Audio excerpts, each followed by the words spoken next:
Hey, what's going on, everybody? Welcome back. It's good to see you. I am here in a hotel room in Tampa, Florida, here on a work trip. So timing worked out for me to do this. I gave Troy the day off. He had a couple things he had to do, a couple doctor's appointments. So yeah, it's good to see people streaming in here. Cool. Let's see where everybody's from. I see Richmond, Kentucky. I see Olympia, Washington, Riverside, California. Rick checking in from Sydney, Australia. I think we got some Las Vegas going on. Who else? Tell me where you're from. Um, there's Delaware, Ocean View, Delaware. All right. I presume that's on the coast there, Ed. So cool. Somebody checking in from Raleigh. Obviously, I was just there. That's what this whole thing is about. It's about the Vermiculture conference that we just came back from in Raleigh. Had a great time. There's Bob checking in from Durham, right next door. Somebody in Tennessee. Cool. Susan's in Dauphin Island. So you're in Arkansas, Susan. But hey, there's Mark, my urban worm Mark, checking in right next door. Well, not right next door to me, but right next door to my house. Mark is my next door neighbor. So cool. We'll let a couple people just stream in here, and then we'll get going. Got kind of I'm really kind of excited. I to pass some of this stuff along. I don't have the slides to share with you guys about this today, but well, I do have some slides. I don't have the slides from the presentation, but those will become available to people who get online access to the registration for the conference, which we'll talk about here in just a second. Because the good news is even though you missed the conference at this point, you can purchase access to the recordings and to the slides. We'll get to that here in a second. There's Dan Lanowski, Michigan Soil Works, checking in. Thanks, Dan. Caddy Jackson from Bishop, California. We got Working Man's Garden from Fort Worth. So it's good to have everybody here. I mean, I think we should just go ahead and get started. If you want, feel free. Please let us know where you're from. May not be able to respond to you once we get going. I'm going to take care of a couple housekeeping items here real fast as people are still streaming in. A couple people, if you're watching on Facebook, most people are watching right now are watching on YouTube. So if you're watching on Facebook, you're going to see me responding to people. I'm simulcasting on both platforms. So if you see me responding to somebody on YouTube, you're not going to see their comment. So it's going to be a little bit nonsensical. I think I've confused a few people with that. So speaking of YouTube, if you are watching on YouTube, I would love it if you subscribed. I think most of you probably are, but I'm really excited. We're closing in on 10,000 YouTube subscribers. The interesting thing from this weekend was how many of you are only familiar, well, say you're familiar with Urban Worm from YouTube, not from the blog. And I've written a lot on the blog, but people would come up and say, "Oh, I saw your YouTube." Nobody said that they recognized any of the writing. So they always talk about YouTube, not any of the blog posts. So I'm really enjoying that platform. So if you're not subscribed on YouTube, please subscribe. And there's a little bell that you can ring that'll tell you anytime that we post a new video. And I've got a new video coming out here in just a couple days. Not a live stream necessarily, but a new YouTube video. So anyway, yeah, closing in on 10,000 subscribers. Most of those have actually been added in the last year, so things are kind of accelerating, and I'm having a lot of fun on this platform. So cool. I'm going to go ahead and get started. We're going to talk about the conference here. I'm going to try to find the best format here on the screen for us to do this. I'm going to need to take away this little overlay and let's see, do a couple other things and we can get going. Let's see, banner. Cool. All right.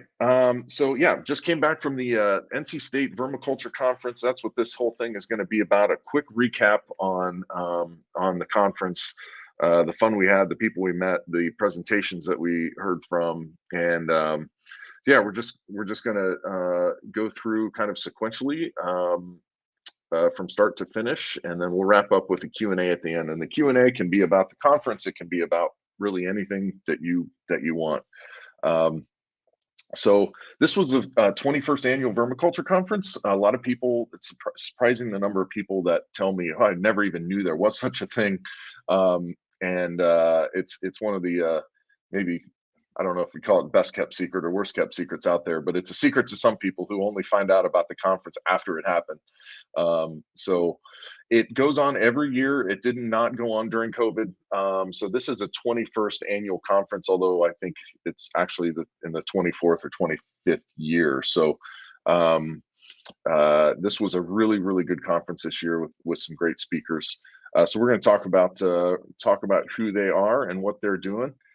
This year's conference had the largest attendance yet. The biggest in-person attendance was 175 people, and I believe that was 3 years ago. And due to the fact that people could actually register online, the online registrants were 60. There were 120 people that were there in person. So, we beat that 175 number when you add the in-person and the online folks together. The conference, of course, is about vermiculture, really more about vermicomposting than vermiculture. It's good for anybody who has more than a hobby level interest in anything to do with worms. And it doesn't just have to be about people who want to do this for a business. It's also people who may be looking into this as a solution for food waste, or for waste coming out of schools or institutions, or businesses, municipalities even. So anybody that has, like I said, beyond a hobby level interest, they don't have to have a business, just a hobby level interest beyond vermicomposting should be attending this conference.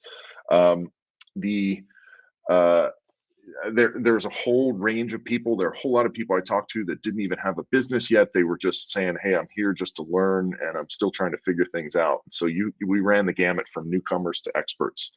Registration is still open. If you're watching this on YouTube, there is a pinned comment at the top, which is where you can go to register. And you can watch the videos after the fact. They're not posted yet, but you can watch the videos after the fact. And then you can get access to the slides. It is not cheap. I think it's $349. But if this is something that you're thinking about dedicating significant time and money towards, then this is money well spent, because you may learn, hey, this is something I want to do, or you may learn that, hey, this is something I really don't want to do, and you can save yourself some time and hassle by registering online. This recap here today is not going to be a substitute for attending the conference. I don't even have access to the slides. I have just a few pictures of slides, but it's not going to be fully descriptive of the conference. So I hope you weren't expecting that. So let's go ahead and get started here with the first speaker that we had. This was Dr. Matt Callahan from the U.S. Forest Service. He gave kind of a basic intro just about earthworms and earthworm taxonomy and morphology, just the basics, that it's what kingdom, phyla, class, all that stuff. A lot of the things that we pretty much know.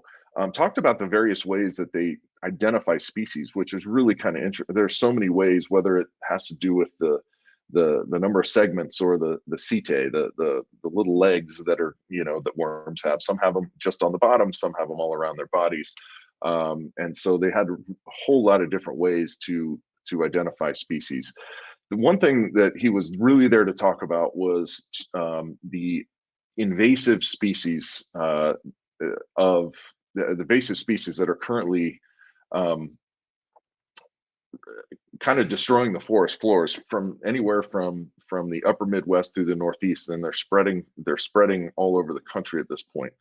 How do I put it? I felt as though he maybe lumped in a lot of vermicomposting worms with these invasive species.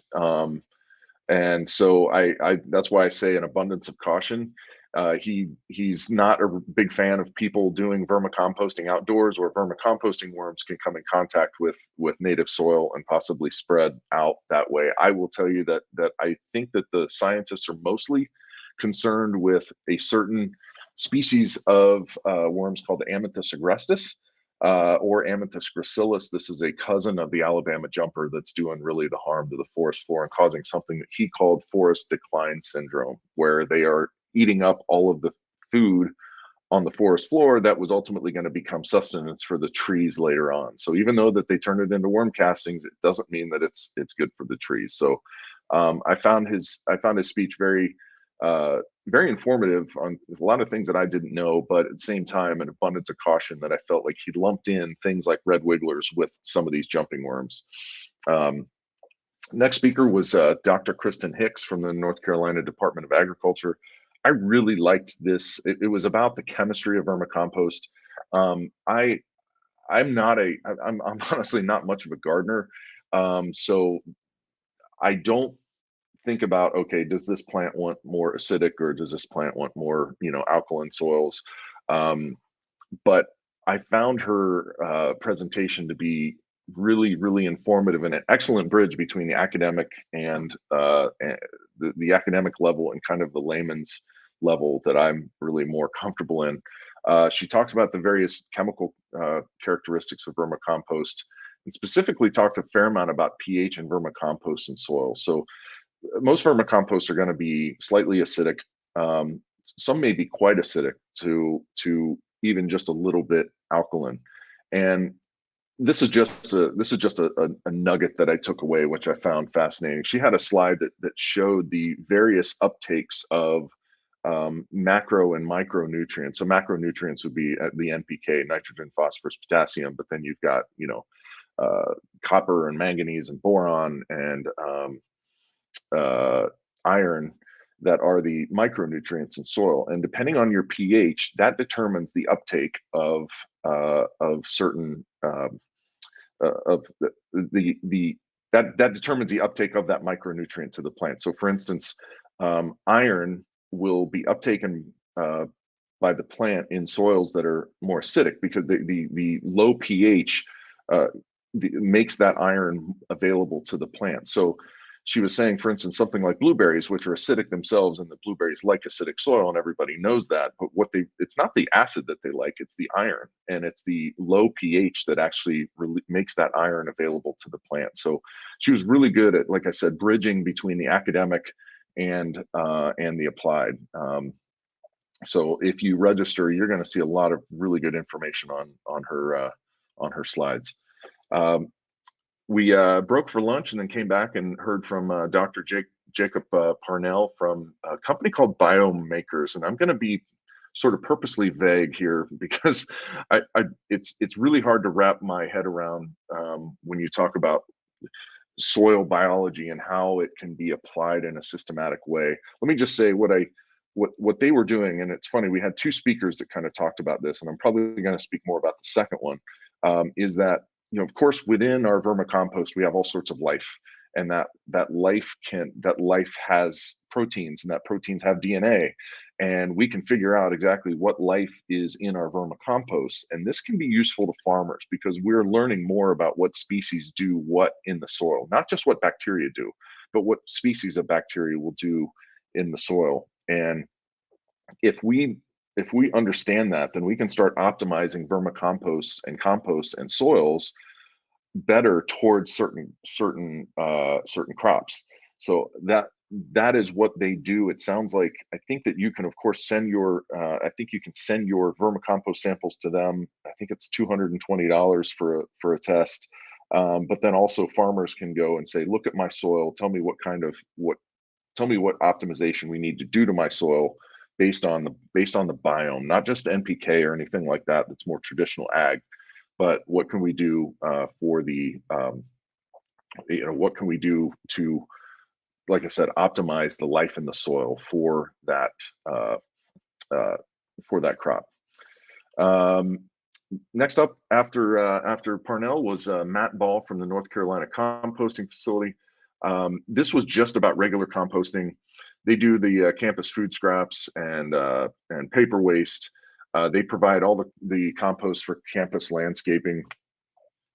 They didn't start too long ago, about 3 years ago, and they do about 1,200 tons a year. It's not a huge facility. The reason, but he gave a good sort of baseline education on composting. And this is the one thing that I think a lot of people that get into vermicomposting don't fully appreciate, is that vermicomposting at scale beyond the hobby level requires composting in almost all circumstances. And so you really need to have a strong basis in composting if you're going to scale up your vermicomposting. Otherwise, you're going to have a big mess on your hands.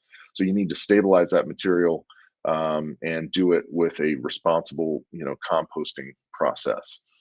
So Matt's that was more basic and more foundational, but still he was a really good presenter. Sean Barton, this was an interesting guy, and Dan Lanowski, who's I think watching here, was able to kind of save the day. Rhonda Sherman, and I should have mentioned Rhonda in the beginning. Rhonda Sherman is who puts on the Vermiculture conference. She's a compost specialist and extension specialist at North Carolina State, who puts on this vermiculture conference. She reached out to both Dan and I. Hey, do you know any cold weather vermicomposters? And I reached out to a couple that couldn't make it. Dan saved the day by finding Sean Barton from MSU Recycling. He was an excellent speaker, very dynamic individual. He also used to work with Dr. John Birnbaum at Michigan State University, who is a renowned vermicompost researcher. They received a $40,000 grant to take on composting and vermicomposting. So they are doing a lot of the same things that Matt was doing with NC State. They are doing there, but they're doing it in a much harsher environment when it comes to the cold. And so, without describing too much, this just for the purpose of time, they end up moving their composting and vermicomposting into a larger hoop house that with their $40,000 grant they were able to buy. This grant also kept them from having to furlough people during COVID. So they actually put these things together during COVID. They use what's called a wedge system. So if you think of like a hoop house that has this hoop house has sort of got two really big concrete walls along the side, and they would pile up pre-composted material along the wall in sort of a wedge. If you think of if you just sort of threw soil or compost against a wall, it's going to sort of lay there at an incline. And so they would do that all along this wall, and they are going to keep adding and adding and adding material, of course. And this stuff has this compost has worms in it. I should have probably said that up front. And the worms keep moving out into the fresher material. So the stuff at the wall ends up being processed, and then the worms leave that and keep moving out into the fresher material. Eventually, and they don't do this in the winter, but eventually they come through with a skid steer, and then they are able to kind of scoop up that stuff against the wall that's now fully processed. And they will do that the length of the wall. They will process that vermicompost. They will sell it in their store, and then they'll come back and they will push the other material with the worms back against the wall and sort of start the process again. The reason why this works in a cold weather environment is due to something called thermal mass, which is probably something you've heard me say before. Thermal mass is the ability of a material to hold heat and allow for fairly constant temperatures, even if the temperatures outside are fluctuating quite a bit. So this is obviously very important in a place where it gets super cold, like East Lansing, Michigan. They are able to keep their composting going on outside without any real artificial heat sources, just because they've got these nice big wedges that are going to hold that heat and keep the worms surviving, if not completely humming along in the winter. So their processing does slow down in the winter, but they're not losing their stock at all. They are very they do try to keep a lot of fresher material in their wedges. It's not completely pre-composted. It's some of the stuff is still pretty warm, but that adds to that microbial activity, adds to that thermal mass, and keeps those worms alive. Sean was an excellent speaker. If you can catch him, I don't know if he's on YouTube, but if not, he should be. He was he was that dynamic of a speaker. Let's see, moving on to Sunday. This is Samantha from Mimi's Worms got up and talked about breeding, selling, and packaging worms. So the takeaway here that she said, which is something people should remember, especially if they're considering doing any of this stuff for a business, is that you want to optimize you want to either optimize for vermicomposting or vermiculture. So vermiculture, which is really more what Samantha does, requires a much wetter environment and with areas of richer food waste. And so the problem that you have with a wet vermicompost, becomes very difficult to screen. It's more likely to go anaerobic on you. So the one thing is, if you're thinking about getting into this, try not to be really good at both things. Of course, we always worry, like, how are my worms reproducing in my urban worm bag or whatever other vermicomposting setup you have. And it's good. You want good reproduction, but you're not going to get the best reproduction in a vermicomposting setup, and you're not going to get the best vermicomposting in a vermiculture or a breeding setup. So choose which way you want to go, and then go heavier on that. This next guy, Max, this is my buddy Max.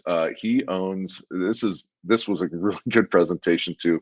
Max owns a company called Plover in Washington, D.C. For those of you that are not familiar with the plover bird, it is a bird that eats the little bits of stuff from the teeth of crocodiles and alligators.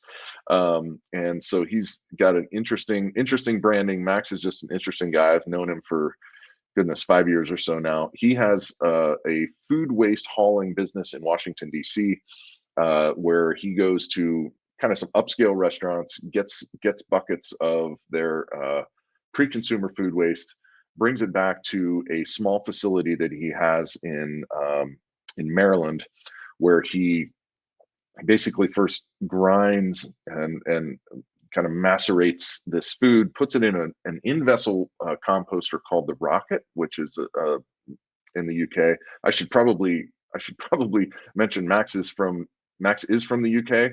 If you look at this picture of Max and then think, okay, he's British, how does he talk? He talks exactly like that. The guy has the most beautiful accent and mannerisms that you would expect from a proper right and honorable Englishman. Anyway, he brings this stuff back, puts it into this Rocket in-vessel vermicomposter. It heats it up. There's an auger that pushes it towards the end. That stuff's in there for about 14 days. He found early on that the stuff was not composted enough when it came out at the end of that. So he then takes that material, puts it into aerated static piles for another 14 days before he puts it into his CFTs. And he's got a couple CFTs there, continuous flow through, for those of you that don't know, on his property. He had some interesting challenges starting up this business. Of course, you tell a new landlord that you want to do composting, and they're going to have some questions. So it took him a while to find somebody that was willing to take him on. And he's had a couple odor complaints when he kind of didn't get things right, but he's really dialed it in. The interesting thing too is, in Maryland, you do not need a composting permit if your compost facility is less than 5,000 square feet. I think he's currently in a little less than 3,000 square feet. So his throughput is limited, but he makes some really high quality worm castings. And the one thing that he's learned, and this is important for, again, anybody that's considering this for a business, is that you got to poke around a little bit and find what works. I think originally he thought, hey, I just want to sell the vermicompost. Well, he's not making probably enough just to sell vermicompost, but he found that what the market really wants are mixed soils. And that is an excellent lesson for everybody. When you think about what is it that people want to buy from you, they probably would want to buy something that they can just put in their garden or put on their potted plants and call it good. They don't necessarily just want to buy the one ingredient. So he's got a thriving and growing mixed soil business, and he's supplying Smithsonian and some other really kind of higher end customers in the DC area. So Look up Max when you get a chance. He's a really interesting guy. Hope he's watching today. This one is an interesting conversation here. Dr. Zach Jones of Agrigo Data. Now, you might remember I posted a blog post a while back, which was an interview with Zach about his project that he took on a couple years ago. We actually applied for a grant that did not get submitted or did not get approved, unfortunately. But he was looking to get hundreds and hundreds of vermicompost samples in order to sequence the DNA in the proteins. So this is sort of similar to what Biomakers was doing. He is really interested in the biological diversity of vermicompost, and of course, one of the way that you would have to do that is to sequence the DNA. If you think 23andMe, but for worm castings or for soil, that is what he does. Now, the first question is, why would anybody want to do this? So there are certain limits to microscopy. If you put something under a microscope, you might be able to tell that they're bacteria or tell that they're fungi, but you may not know, you really won't know, especially with the bacteria, what species that you actually have. You just know that they're bacteria. When you can know what species you have, and then when you learn what is it that those species actually do in the soil, then you can start opening up the world to and I come back to this word optimizing, but optimizing your vermicomposting processes to produce a vermicompost that has certain bacteria in it, or more of the certain bacteria in it that you're looking for. I'll get back to that here in a second, but the one thing that Zach found is the first vermicompost sample he looked at. I'm going to show you a slide. In fact, I'm going to show you the slide now. This is a slide, and don't worry about trying to parse it out too much. Understand that the more little tiny stripes you see are different species, or at least maybe a different genus of bacteria. And so if you look at bokashi, it has relatively few. It's got very few, very little diversity in it. And of course, he looked at looks like a fair amount. This is one of the first things that Zach did, was look at bokashi. He looked at compost tea, he looked at just straight up horse manure, and then he looked at vermicompost. And if you look all the way over at the right side and you see the vermicompost, there are just a seemingly endless number of these little stripes, which all represent a different, basically different bacteria or different life in that soil. So you can see the absolute, just amazing amount of vermicompost, of biological diversity in that vermicompost. One of the things that Jake Parnell said on the presentation, the day prior, was that if you have 100 different species in something, it may sound like it's diverse, but if one of those species makes up 98% of the biomass of that whole thing, and the other 99 make up the remaining 2, that's not meaningful diversity. And you can see, like, other than that little kind of brown thing over on the very right column, you've got very equal distributions of all sorts of different bacteria and other microbes in that vermicompost. So I find that to be super, super fascinating. So a couple nuggets that I took is that Zach did a study where he took 25 different samples of vermicompost. All of them featured some of the same plant growth promoting bacteria, specifically something called Chrysiolinea, and another one that we don't know anything about yet, but that we're learning more about, a certain lineage of bacteria. And so I found that fascinating. Regardless of the input, regardless of the method, regardless of the age, all of these vermicomposts had these same plant growth promoting bacteria. The other takeaway is that non-diverse inputs, so some people were peat-based, maybe peat and a little bit of grain. Some people were all horse manure. Some people were just food waste. The diversity of the inputs did not seem to map to the diversity of the vermicompost or diversity of the biology. There is something about a worm's gut that just makes the biodiversity flourish and just sort of grows all sorts of different of these bacteria. So you don't. And the other thing here too is, not to make this even more complicated, but even if you have a non-diverse input like horse manure, you just say, all I'm using is horse manure. Well, horse manure is not just a thing. It's made up of a whole bunch of different things too. So it's got its own very, very high levels of diversity inside the horse's gut before it poops it out and then goes through the worm's gut.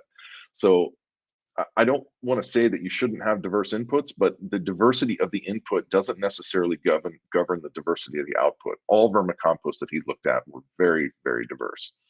So enough on that. Next up were some guys that are making some worm castings in Tennessee. They were not able to attend, but they did send along a presentation, which is why you're seeing a slide of a video. The Walker's own Life Cycle Organics, and they operate one or two continuous flow through systems. And they were talking about kind of the processes and challenges of operating a CFT. They had a chain break. I think they were using non-stainless steel, and after a while, the time and moisture and acidity just starts chewing away at that metal, and so they had some issues there before they replaced it with stainless steel. So they kind of talked about that process. They also talked, and this was right up my alley because I felt these same pains, the sales challenges of dealing with Lowe's and Amazon. I used to sell the urban worm bag on Lowes.com. Didn't ever have it in the stores, but that was what I thought would be how I would get into the stores. And the Walkers were kind of doing the same thing, is kind of start online and then maybe try to get the product into the stores. It is just, I will just say, hell on earth to try to deal with a big box stores system to become a vendor and then put your stuff into this different system. But if it's pictures, you got to put it into this system. And they were just like, it's too expensive and too much of a pain in the rear. So they were just kind of talking about those challenges of trying to scale up into other markets and how challenging that could be. They also talked about how their vermicompost, the worm castings, because of some wording on their packaging, was flagged as a pesticide on Amazon. Believe it or not, the urban worm bag, because I mentioned the fact that vermicompost, not the urban worm bag, but vermicompost has some microbial properties and can suppress pathogens, is shown to suppress pathogens. They flag the urban worm bag as a pesticide. And so it just shows, like, when you kind of, I don't want to say dance with the devil, but when you say I'm gonna be on your platform using your using your rules, sometimes those rules are very arbitrarily applied, and it can kind of destroy a business if you rely too much on one thing. So they were talking about that. They also talked about how it was difficult for them at certain times to get compost inputs, especially from the same place, and just how, this is sort of mid-scale business issues here that everybody deals with. So they're very helpful in communicating what some of those difficulties were. Then we wrapped up with our own Troy Hankey. Troy is, of course, a compost tea specialist who used to work at Rodale. And I won't go too much into this. We've already done a whole lot of live streams and YouTube videos on compost tea. But, Troy went through what compost tea is, why it's good, how to brew on a budget, and then the kind of results that you can get. You can look at, I believe that this was just over the course of maybe as little as 2 months.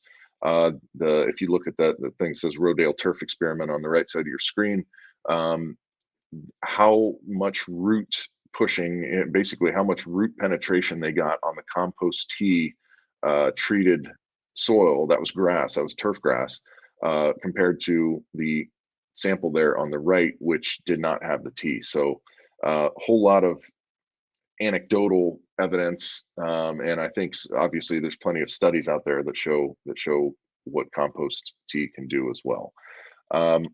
So yeah, we ended. I mean, it was a great weekend. Met folks from all over the place. Tended to have just because of the online access, had probably fewer internationals. So most of the people were clustered from around the Eastern United States, plus a few folks from Canada and Mexico. It's great to see them.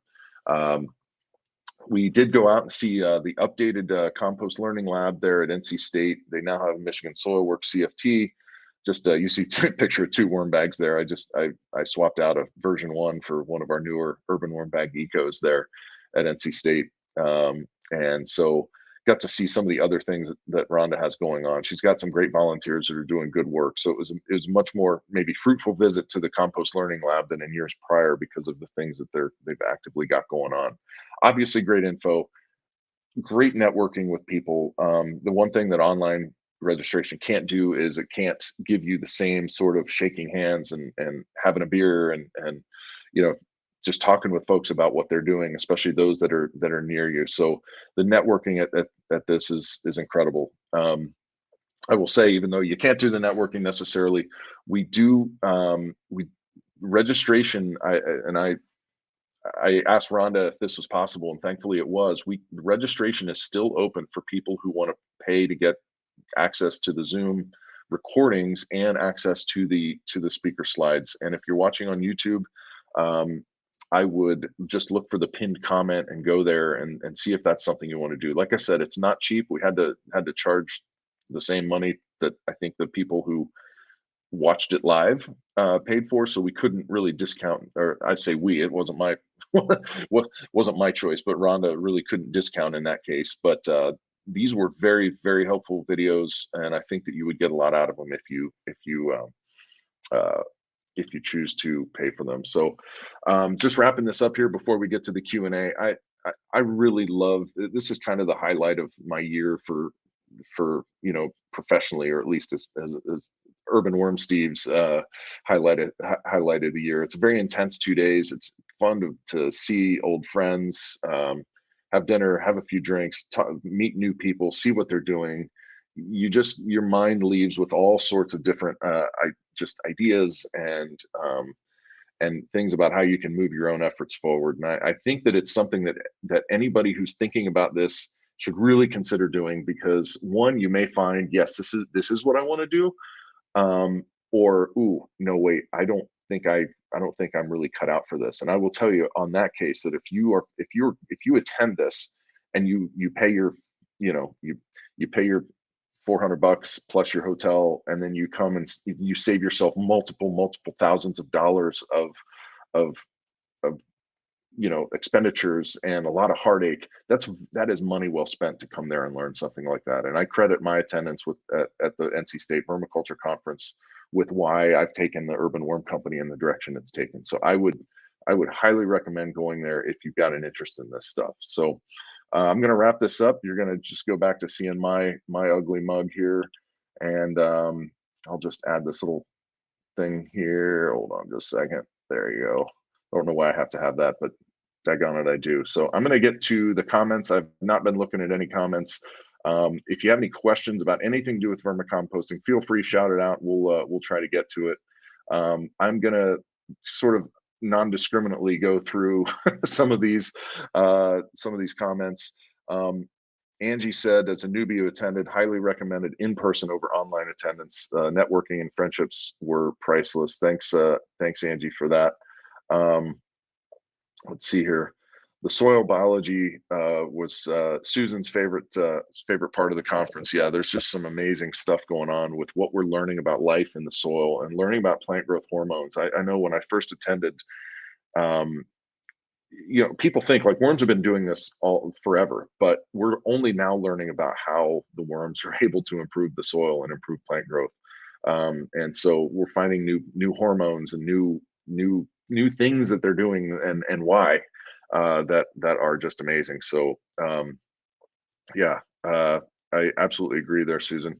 Let's see here.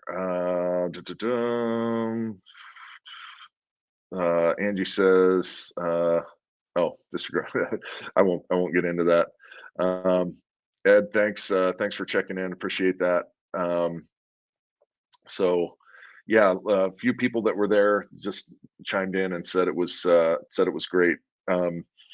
I know, like I said, one thing that's coming up here is we do have cold weather approaching. We start getting a lot of questions this time of year about cold weather vermicomposting. I'll just say, feel free to ask any questions that you have here. The one thing I would say is this is the time of year when maybe you want to start adding extra material to your worm bins that might be otherwise considered overfeeding. Overfeeding your bin kind of helps boost microbial activity a little bit. The other thing I would say, and this is the biggest hack that I would have for anybody, is if you can keep your worm bin near an electrical source, and this is cheating, but you know, I'm not a purist about this stuff, is a seed starting mat that you can buy these things on Amazon. For the urban worm bag, you want to buy one that's about 20 inches by 20 inches, but they make them in kind of narrower. They make them 4 feet long if you're using something like the Michigan Soilwork CFT or some other larger CFT. Delivers a nice low level heat to the surface of the vermicompost without necessarily like burning or drying out the surface, especially if you use a thermostat. You can take this little thermal probe, stick it right underneath the surface, put the mat on top and say, look, I want you to maintain it at 72 degrees. The one thing you don't want to do is take that probe and bury it 6 inches underground or underneath the surface of your vermicompost, and then call for 72 degrees, because then it'd have to heat up the surface of the vermicompost to like 90 degrees in order to get 72 degrees down there. So make sure you just place that probe right underneath. If you get a seed starting mat that's got that probe in the thermostat. So yeah, I just wanted to cover some cold weather stuff here for anybody that's watching this around this time of year. Susan asks here, if you take restaurant food and compost it first, is it then safe to feed the worms? Meat and fat's not an issue. I will say that meat and fats are an issue. I would say take only there are some people who do it, and Max does it, but Max is also putting it into a machine that is doing the vermicomposting for him. So he's got a much more homogeneous output than you would have if you're just doing regular food waste composting. So you want to take restaurant food, and you typically want it to be pre-consumer, not post-consumer, because you would have a whole lot of contaminants in there. It's going to be saltier. You're going to have the butters and the salts and all that stuff. You want this more from the food prep. You would take that, put it with some carbon source, wood chips, leaves, sawdust, something that is high carbon. You're going to do that composting, and you're going to want to compost it for 3 to 4 weeks at least, in order to heat up, kill those weed seeds, stabilize the material, and make sure that it's not going to heat up on your worm bins or your worms inside your bin, whether it's a big bin or a small bin. So, yeah, Mike asked, what was my number one best takeaway from the conference? You know, I kind of said a lot of the things that I thought were interesting takeaways. I learned a whole lot of different things, and I kind of said I think that the interesting part was how diverse the vermicomposts are, regardless of how they're made. So yeah, they're all slightly different from one another, but they are much more similar than they are different. So you could have two people, one's food waste, you got horse manure, you got somebody doing peat. You might have bio sludge, you know, human wastes, and they are all going to be more similar than they are different, and both very diverse. At the business worm, there was a worm business conference that unfortunately is not going to happen in January, that happened last year, and Heather Rinaldi gave a really good presentation on what we're learning about inside the worm's gut that makes these things happen. And so I can't remember what that term was inside the worm's gut that just makes these, you know, makes the biome flourish. But probably my biggest takeaway was learning that about how similarly diverse every sort of vermicompost really is. So it's like, regardless, it's good.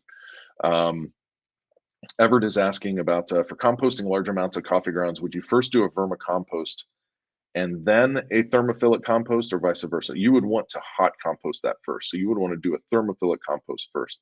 If you do, yeah, otherwise you would risk at a certain mass or a certain volume having something that's really nitrogen rich, like coffee grounds, start heating up in your bin. So you want to, and by large amounts, I don't know if we're talking cubic yards or we're talking, you know, 3 pounds, because it's a large amount is different to everybody. But you would want to, if you were going to do them in sequence, do the composting first and then the vermicomposting. So cool. It looks like things may be slowing down a little bit on the comments. I really appreciate everybody's watching and listening to me blab. I know Troy and I sometimes do these things together, which allows us to sort of manage the comments as we go. So if anybody's got any other questions, we will go ahead and post them. I'll try to get to them. Otherwise, we'll wrap this up. I will say that we've got some new content coming out on the site here soon. We've also got a YouTube video that I put out on worm towers. If you guys are familiar with worm towers, those PVC pipes that get, you know, buried into the ground, they have the holes poked in them. I've got a video coming out that might be semi-controversial. I wrote a blog post a long time ago about how I was skeptical that they worked. I could never get them to work for me, and I kind of go into the reasons why. I think a lot of people say that they do work, but I don't think they work for the same reasons that people think they do. So there will be a video coming out about that soon. Susan asks something. Are you going to start selling more vermicompost? Susan, we're selling a lot of vermicompost right now. I think we're for our bulk suppliers. We actually just sold a truckload today out to Washington State. I believe it's somebody that's going to take it and bag it for spring sales for their premium compost. So we're selling a lot. We'll obviously sell a lot in the spring. That part of it's fun. I've got a great partner farm that's handling a lot of stuff. So obviously the spring is when most of the sales happen for vermicompost, but a lot of the bulk vermicompost gets sold in the fall because people need to get their supply ready for mixing. And then once the middle of January, February hits, it's on like Donkey Kong through the spring for sales for them. So real fast, Ed asks if I keep he keeps his bin in his garage. If he tries to maintain the temperature with the space heater 65 to 75 degrees, it's a good temp. Yes, that is a great temp. If you can keep the ambient temperature at 72 degrees, you're doing great. So even if you're not, understand that vermicompost in the winter is typically going to be warmer than the ambient temperature because you've got these little space heaters with all the bacteria and the worms in there that are sort of producing and putting off their own heat. And if your bin is big enough, then it actually has some of that thermal mass to prevent against those fluctuations of temperature that you have. So cool. Yeah, Susan, we sell in 2 pounds. We can sell 2 pounds. We can sell you 2,000 pounds. We can sell you 40,000 pounds. So whatever, we do all sorts. So cool. Mike, appreciate the kind words. Nana, thanks for checking in. Guys, we're going to wrap it up here. It's been about 48 minutes. I feel like I've just been talking nonstop, and I need some water. So it's great to see you all. Not sure what Troy has in stock for you next week. I will try to join him on that. Always love joining these live streams. They're a lot of fun for me. And I hope that these are useful to you. So thanks everybody for joining us, and we will see you next week. Take care. Bye.